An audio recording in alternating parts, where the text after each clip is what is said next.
Pasteur Jérémy Félix Kalumba, bonjour. Oui, bonjour Forman. Vous êtes pasteur à Arc-en-Ciel Tabernacle en RDC. Vous organisez 3 journées d'invasion évangélique dans votre église. Pourquoi organisez-vous cet événement? Donc l'événement est organisé suite à ma carrière pastorale. Donc en 2026, je totalise 10 ans. Et pour ça, on ne devait pas le faire passer comme ça. On devait fêter. Et puis, comme nous sommes des chrétiens et je suis pasteur, je devais aussi profiter de cela pour gagner aussi les âmes pour Christ. Parce que cela est, donc, fait partie de ma profession. Dans 10 ans, depuis que vous avez commencé à prêcher? Il y a 10 ans. Donc 10 ans depuis que j'ai commencé à prêcher, de 2010 à 2020. Alors, vous l'organisez quand exactement? Bon, ça sera donc le 27 mars, le 28 et la fin sera le 29 mars 2025. Si nous comprenons bien, vous l'organisez du 27 au 29 mars 2020. Donc c'est ça, donc des dates possibles. Ça sera où et à quelle heure? En fait, ça sera toujours là où il y a l'église à Kinkole, donc dans la commune d'Ensélé, quartier Kinkole, c'est là où tiendra cet événement. Est-ce qu'on peut avoir l'adresse exacte? Pour ceux qui sont en train de me suivre, l'adresse est précisément dans... Donc dès que vous prenez le bus qui part à Kinkole, donc vous allez descendre sur l'arrêt Palace. Et dès que vous descendez là, vous demandez, donc tout le monde connaît cela, vous demandez Avenue Célé. Avenue Célé numéro 11, Église Arc-en-Ciel Tabernacle. Pasteur Jérémy, prophète Josué. Donc il y a le prophète Josué et le pasteur Jérémy.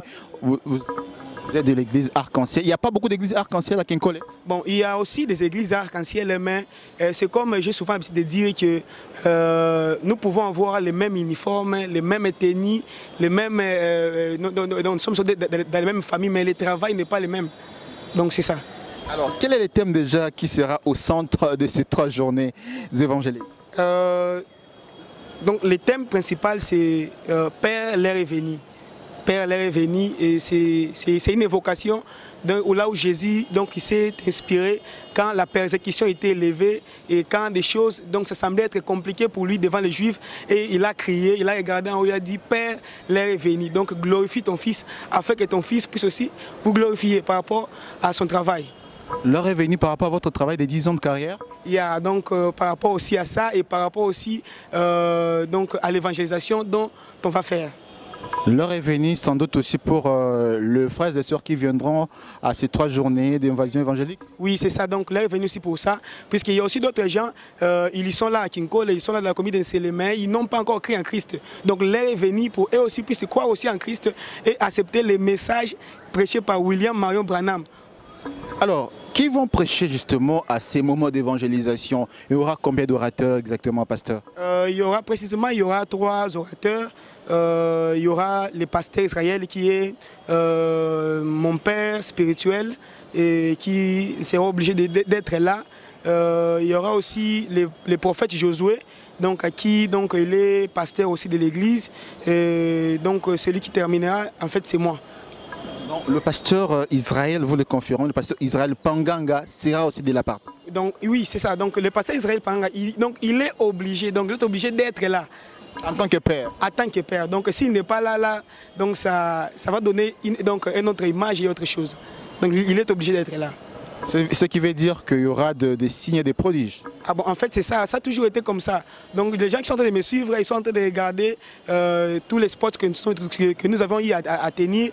Il y a eu des choses qui s'est fait. Quand on organise quelque chose de la part du Seigneur, Dieu est là pour confirmer. Donc, l'histoire, c'est ça. Qu'est-ce qui se passe dans votre ministère? Vous avez dit que ça fait déjà 10 ans que vous prêchez, mais on remarque que justement, il y a de miracles, il y a des signes qui vous accompagnent. Qu'est-ce qui explique ces faits de choses? Bon, en fait, durant mon parcours pastoral, des choses qui accompagnent mon ministère, ça a toujours été des choses surnaturelles, donc des choses qui dépassent l'attendement des gens. Et il y a toute une don que Dieu m'a donné, un petit don, comme je l'ai souvent dit, un petit don de la prophétie qui attire les gens, et il y a aussi un petit don de la connaissance de la parole du Seigneur, donc qui aussi attire les gens. Et pourquoi pas aussi les miracles, parce que quand la parole de Dieu est bien prêchée, obligatoirement, nous devons voir les miracles qui doivent se manifester. Donc c'est ça. Alors, vous n'avez pas invité des chanteurs dans votre organisation, dans votre manifestation? Bon, en fait, malgré qu'il y a des gens qui en parlent dans de mauvais sens, ils sont en train de dire que non, pourquoi toi tu es du message, mais tu as invité quelqu'un qui n'est pas du message. Comme donc il y a un chanteur qui est invité, mais il n'est pas du message? Non, il n'est pas du message. C'est qui déjà? C'est le frère José Nzita. Donc, personnellement, je l'aime. Je l'aime et j'ai aimé qu'il soit là ce jour-là. Donc il est invité d'être là, le frère José Nzita. Donc il sera là. Vous avez appelé le frère José Nzita, comme vous le dites. Vous avez manqué les numéros de contact de nos artistes musiciens ou comment? Bon, en fait, les artistes qui sont du message. Bon, les artistes qui sont du message, il y a un problème qui se pose au niveau artistique. Donc il y a des choses qui se font à des fois. Il chante peut-être dans son église, vous pouvez lui appeler alors que son pasteur, il y croit à autre chose et moi aussi je crois peut-être à autre chose. Donc le pasteur ne va pas laisser les chanteurs venir chanter chez vous, donc c'est ça.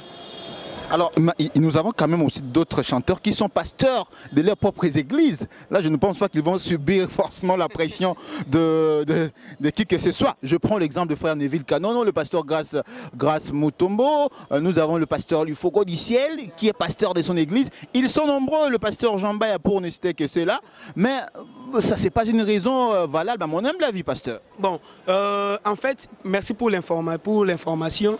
Je pense qu'à la prochaine, j'aurai invité les gens que vous aviez cités là, donc qui sont des indépendants. C'est ça, donc. Entre-temps, je pense que le préparatif va bon train, tout est déjà prêt par rapport à ces 3 journées. Bon, par rapport à ces 3 journées, il y a des préparatifs qui sont déjà en cours. Comme l'émission va être lancée, c'est déjà, donc ça fait partie des préparations. Et comme aussi vous vous allez, donc vous voyez déjà des affiches sur Facebook, c'est déjà ça fait aussi partie donc des préparations aussi. Donc nous ne sommes pas les mains croisées, nous sommes en train de travailler pour l'événement qui doivent arriver le 27 au 29. Alors pour le 27, du 27 au 29, donc il y a 3 journées d'évangélisation. Donc vous avez dit d'invasion. Pourquoi invasion évangélique? Bon, j'ai eu à mettre ça, donc je me suis inspiré par rapport au temps présent, puisqu'il y a des mouvements qui s'élèvent par-ci par-là. Il y a des mouvements qui s'élèvent par-ci par-là, surtout par rapport aux jeunes pasteurs dont je suis victime d'être peut-être mal interprété par des anciens. Donc j'ai eu à m'inspirer que nous pouvons aussi amener un mouvement qui peut amener beaucoup des âmes au Seigneur par rapport à être là les mains croisées. Je me suis inspiré que non, on doit faire l'invasion. L'invasion, donc dire aux gens de se réveiller. Donc dire aux gens de ne plus rester en train de dormir par des doctrines qui s'élèvent de gauche et à droite. Donc on n'est pas là. Donc moi je suis ici juste pour dire aux gens de se réveiller. C'est ça donc le but de l'invasion évangélique. Vous avez l'impression que le jeune pasteur aujourd'hui, vous êtes combattu ou vous n'êtes pas du tout soutenu, ou je dirais vous êtes mal compris? Donc nous sommes premièrement, donc ce que vous venez de dire là, donc c'est ça déjà donc la réponse. Et donc nous ne sommes pas soutenus tout d'abord. Nous ne sommes pas bien récits dans des églises, là où il y a des anciens, je ne sais pas. Donc nous sommes victimes de beaucoup de choses, mais c'est ça le travail qui va rendre témoignage de ce que nous sommes en train de faire comme travail. Donc 10 ans sans être accusés à la police, 10 ans sans être peut-être malmenés dans des bêtises, des femmes, de l'argent, 10 ans. Donc je pense que c'est le travail qui va témoigner de ce que nous sommes en train de faire. Et c'est la grâce aussi? Oui, donc c'est la grâce du Seigneur. C'est la grâce du Seigneur. Alors, pasteur, le numéro de contact pour ceux qui souhaiteraient venir donc, à ces 3 journées d'évangélisation? Mon numéro privé d'abord c'est 082 123 83 10. Et aussi, si peut-être vous ne me preniez pas dans ce numéro-là, veuillez appeler le numéro de mon secrétaire, c'est 081 79 49 718. Donc c'est la sœur Mélissa Dieka, donc le fils de PDG Edos Dieka. Donc on peut dire le rendez-vous est donc pris pour le 27, le 28 et le 29 mars 2020 à Kinkole, à Arc-en-Ciel Tabernacle. Donc le rendez-vous est bel bien connu et comme vous aviez écouté chez vous, comme vous venez de les parler, le frère Orman, et moi aussi je suis en train de les confirmer que nous serions là les 27 au 29 mars 2020, donc 15h à 20h. Donc venez nombreux, Dieu fera de grandes choses. Pasteur Jérémy Félix Kalumba, merci. Ouais, merci.